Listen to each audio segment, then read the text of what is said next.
ভাবুন তো, যদি আগামীকাল সকালে ঘুম থেকে উঠে দেখেন আকাশে সূর্য নেই, পুরোপুরি অদৃশ্য। শুনতে অবাস্তব লাগলেও বিজ্ঞান বলছে, যদি সূর্য হঠাৎ অদৃশ্য হয়ে যায়, পৃথিবীতে ঘটনাগুলো ধাপে ধাপে ঘটবে। কিন্তু সবচেয়ে অবাক করা বিষয় কি জানেন? সূর্য হারিয়ে যাওয়ার পরও আমরা প্রথম ৮ মিনিট কিছুই বুঝতে পারব না, কারণ সূর্যের আলো পৃথিবীতে পৌঁছাতে লাগে প্রায় ৮ মিনিট ২০ সেকেন্ড। তাই সূর্য যদি এখনই অদৃশ্য হয়ে যায়, আমরা সেই খবর ৮ মিনিট পরে জানতে পারব।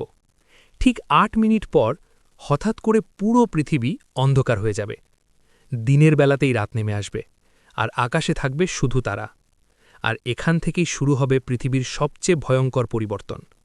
সূর্য শুধু আলোই দেয় না, সে পৃথিবীকে নিজের মাধ্যাকর্ষণ শক্তি দিয়ে ধরে রাখে। তাই সূর্য অদৃশ্য হলে পৃথিবী তার কক্ষপথ থেকে বের হয়ে সোজা মহাকাশে ছুটতে শুরু করবে। কিন্তু প্রশ্ন হল, তখন কি আমরা সাথে সাথে মারা যাব? অবাক করার মতো বিষয় হল, না।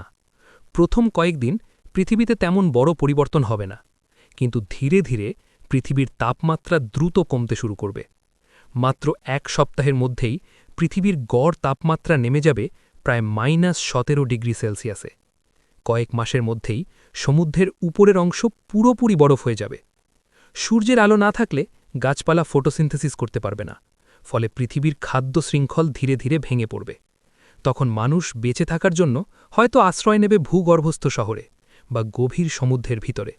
কিন্তু বাস্তবতা হল, সূর্য ছাড়া পৃথিবী ধীরে ধীরে বরফে ঢাকা এক মৃত গ্রহে পরিণত হবে। তাই প্রতিদিন যে সূর্যকে আমরা স্বাভাবিক মনে করি, সেটাই আসলে পৃথিবীর জীবনের সবচেয়ে বড় আল্লাহর দান। এমন আরও অবাক করা বিজ্ঞান গল্প জানতে চাইলে এখনই চ্যানেলটি সাবস্ক্রাইব করুন, কারণ পরের ভিডিওতে আমরা জানব, যদি পৃথিবী হঠাৎ ঘোরা বন্ধ করে দেয়, তাহলে কি হবে। Hey everyone, follow for more content like this. And don't forget to subscribe to stay updated.